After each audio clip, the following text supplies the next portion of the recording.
नमस्कार, मैं वंदना अग्रवाल और आप देख रहे हैं राइट इंडिया न्यूज़ चैनल। इस वक्त हम मौजूद हैं बीजेपी प्रवक्ता संकेत गुप्ता जी के साथ में। आइए हम उनसे जानते हैं जो संगम विहार क्षेत्र से 21 साल की राबिया का मामला सामने आया है, जो इतनी बुरी तरह से उस लड़की को मारकर उसका मर्डर कर दिया गया, यहाँ तक कि उसका गला तक रेत दिया गया।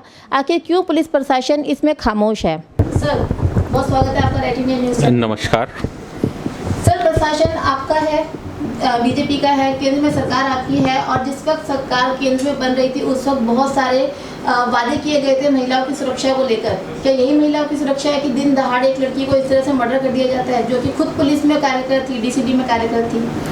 आप पहले तथ्यों को समझिए, सबूतों को समझिए और सारे केस की जानकारी लीजिए।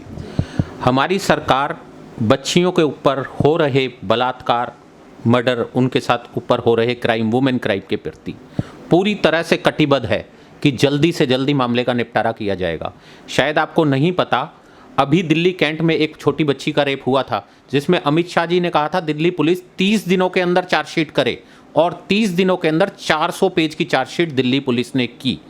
राबिया वाले मुकदमे का जहाँ तक सवाल है, राबिया की शादी निजामुद्दीन के साथ हुई थी जून के अंदर। राबिया दिल्ली डिफेंस में कार्यरत थी, सिविल डिफेंस में। राबिया का पति राबिया को मोटरसाइकिल पर बिठाकर सूरजकुंड थाने के पास वहाँ सूरजकुंड लेकर गया। वहाँ वापसी में किसी बात को लेकर कोई बात हुई या क्या घटना हुई, इसके बारे में जानकारी पुलिस अभी तफ्तीश कर रही है, इन्वेस्टिगेशन कर रही है। उसने आकर कालिंदी कुंज थाने में समर्पण किया। कालिंदी कुंज थाने में समर्पण होते ही दिल्ली पुलिस ने तत्काल सूरजकुंड पुलिस को खबर की। सूरजकुंड पुलिस ने उसी वक्त मौके को समझते हुए वहाँ जाकर लाश की बरामदगी की, और इस टाइम इन्वेस्टिगेशन पूरे जोरों पर चल रही है। आपको जल्द ही इसके अंदर सभी तथ्य, सभी जो भी उनके जांच में जो भी निकल कर आएगा, सब आपके समक्ष आ जाएगा। आप ये बात कैसे कह सकते हैं कि सरकार इस मामले में सीरियस नहीं है? भारतीय जनता पार्टी की सरकार केंद्र में और राज्य में पूरी तरह से बच्चियों, वुमेन क्राइम, यहाँ तक कि वुमेन सेफ्टी की छोटी से छोटी घटनाओं में भी कटिबद्ध है कि हम जल्द से जल्द महिलाओं के अधिकार में अगर कोई भी क्राइम महिलाओं के अधिकारों के साथ छेड़छाड़ करता है तो हम उसके विरुद्ध मजबूती के साथ खड़े हैं। आप बिल्कुल चिंता मत कीजिए, राबिया को इंसाफ मिलेगा। हर बेटी, किसी भी धर्म, किसी भी जाति की हो, उसे इंसाफ मिलेगा। हमारे लिए वो एक लड़की है, वो एक महिला है, जिसे भी न्याय महिला को मिलेगा, 100% मिलेगा। सर, केंद्र में बीजेपी की सरकार आने से पहले भी रेप होते थे, मर्डर हुआ करता था, लेकिन जिस वक्त मोदी जी ने केंद्र सरकार में आने के लिए वोट की मांग करी थी, उन्होंने कहा था कि जब आप कमल के निशान पे वोट लगाने जाएं तो ये ध्यान रखें कि महिलाओं की सुरक्षा सिर्फ आपको बीजेपी दे सकती है। तो क्या इस तरह से बीजेपी सुरक्षा देगी कि अभी पिछले कुछ दिनों के अंदर 3 मामले सामने आ चुके हैं? मैं इस बारे में आपसे एक बात कहना चाहूँगा।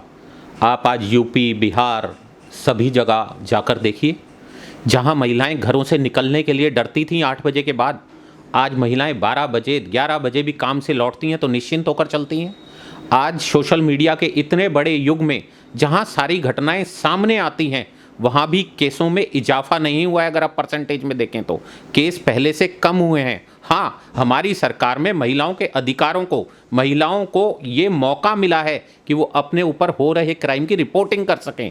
हमने पुलिस में इस तरह की, पुलिस को इस तरह से हमने टाइट स्ट्रिक्ट एक्शन लेने पे मजबूर किया है कि कोई भी महिला अगर थाने आती है तो जल्द से जल्द उसकी एफआईआर रजिस्टर की जाए। पहले एफआईआर ही नहीं हुआ करती थी, महिलाओं की कंप्लेंट ही नहीं ली जाती थी, पुलिस वाले आपस में बैठकर कॉम्प्रोमाइज़ करा दिए करते थे। लेकिन अब कानून पूरी तरह से स्ट्रिक्ट है। महिलाओं की सेफ्टी के लिए पूरे पुलिस डिपार्टमेंट को सभी तरफ से, मुख्यमंत्री और प्रधानमंत्री जी की तरफ से पूरे तरीके से, मुख्यमंत्री हरियाणा सरकार की बात कर रहा हूँ, हरियाणा सरकार, यूपी सरकार, सभी ने मिलकर यह सोचा है कि जहाँ कहीं भी ये गुंडागर्दी थी कि महिलाओं पर अत्याचार हुआ करते थे, वहाँ महिलाओं की छोटी से छोटी कंप्लेंट पर भी तत्काल कार्रवाई की जाए। सर, एक और बड़ा सवाल उठ रहा है कि 200 करोड़ की प्रॉपर्टी बीजेपी ने सिर्फ 34 करोड़ में बेच दी गई। इस बारे में क्या कहेंगे आप? देखिए, आरोप लगाने वाले आरोप लगाते रहेंगे और आरोपों का कोई सिर पैर ना हो, ये तो केजरीवाल जी की पहचान है। केजरीवाल जी खुद तो सिर्फ विज्ञापन की राजनीति करते हैं। ऐसे ऐसे बोर्ड लगाते हैं। कागजी यूनिवर्सिटी भी इन्होंने तैयार कर दी। एक यूनिवर्सिटी दिखा दी कि यूनिवर्सिटी खुल गई है और यूनिवर्सिटी में सारा काम हो रहा है, और पता चला वहाँ पे अभी जंगल ही है, यूनिवर्सिटी बनी भी नहीं। तो वो 34 करोड़ की जो ज़मीन जिसका बहुत दर्द हो रहा है केजरीवाल जी को, उस ज़मीन को आकर 50 करोड़ में खरीद क्यों नहीं लेते? हम तो कहते हैं इस बात को कि क्यों इस तरह के झूठे इल्ज़ाम लगाते हैं जिनका सिर पैर नहीं होता। खाली बोलने से काम नहीं बनता, तथ्यों को सामने रखिए। हम एविडेंस के बेसिस पे कोई भी बात कहते हैं। केजरीवाल जी अपनी ही बातों का जवाब नहीं दे पा रहे हैं, सिर्फ विज्ञापन मुख्यमंत्री बनकर रह गए हैं केजरीवाल जी। और आज केजरीवाल जी, दिल्ली की जनता आज चारों तरफ से सिर्फ एक ही बात बोलती है, सब कुछ हो लेकिन नहीं चाहिए केजरीवाल। सर, एक सवाल और निकल कर आता है कि मोदी जी ने आजकल हर चीज बेचने में लगे हुए हैं। मोदी जी ने रेलवे स्टेशन बेच दिए, हवाई अड्डे बेच दिए, टर्मिनल्स बेच दिए, बस टर्मिनल्स बेच दिए और LIC की कंपनियां बेच दी। तो इस बारे में आप क्या कह रहे हैं? आपको यह भी भ्रम जो है ना, कांग्रेस पार्टी और बहुत सारी पार्टियों ने इस तरह का एक प्रचार करना स्टार्ट किया है कि मोनेटाइजेशन किसी भी एसेट की बिक्री का नाम है। मोनेटाइजेशन किसी की बिक्री नहीं हो रही है, सिर्फ उन एसेट्स को जिसमें राजस्व इकट्ठा नहीं होता था उन्हें लीज और किराए पे दिया जा रहा है, ताकि उनके द्वारा जो भी राजस्व इकट्ठा हो वो राजस्व जनता की बेहतरी के लिए यूज हो सके।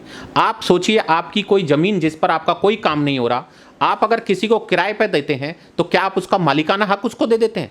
जब माननीय वित्त मंत्री ने यह बात बिल्कुल क्लियर कर दी, निर्मला सीतारमण जी ने, कि एक भी एसेट बेचा नहीं जा रहा, किसी का स्वामित्व और किसी भी प्रॉपर्टी का अधिकार किसी को नहीं दिया जा रहा, सिर्फ उसको एक पर्टिकुलर पीरियड के लिए एक अमाउंट के बेसिस पर एक राजस्व इकट्ठा करने के लिए, ताकि विकास कार्य जो भी हमारे देश के हो रहे हैं उसके लिए ज़्यादा से ज़्यादा धन इकट्ठा हो सके। इसके लिए जो एसेट्स ऐसे थे जो गवर्नमेंट के यूज़ में नहीं हो रहे या कम यूज़ हो रहे हैं या जो घाटे में चल रहे हैं, उन सब से जो भी राजस्व इकट्ठा हो वो जनता के विकास कार्यों में लगे। तो इससे गांधी फैमिली के पेट में क्यों दर्द हो रहा है? कल राहुल गांधी जी डीमोनेटाइजेशन की बातें कर रहे थे, बहुत सारा पैसा उनका नोटबंदी में फंस गया होगा, तो राहुल गांधी जी को आज तक नोटबंदी का डर है, उनके परिवार को आज भी नोटबंदी का डर है। लेकिन मोनेटाइजेशन के बारे में भ्रम फैलाना बंद करें।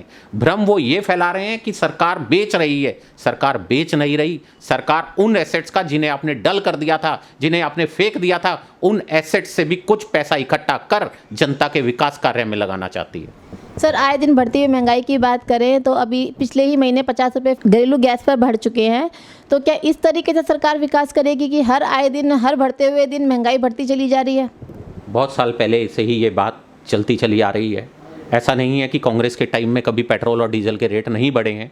इंटरनेशनल बाजार की तरफ से पेट्रोल और डीजल के रेटों में तेजी आती है और वहीं से पेट्रोल और डीजल का रेट तय होता है। लेकिन आज सरकार की मजबूरी दो कारणों से भी बहुत ज़्यादा बढ़ गई थी, क्योंकि कोरोना काल में हम लोग 80 करोड़ लोगों को 5 किलो गेहूं और 1 किलो दाल हर महीने दे रहे हैं, प्रोवाइड करा रहे हैं। GST की कलेक्शन को भी हम ज़्यादा से ज़्यादा करने की कोशिश कर रहे हैं।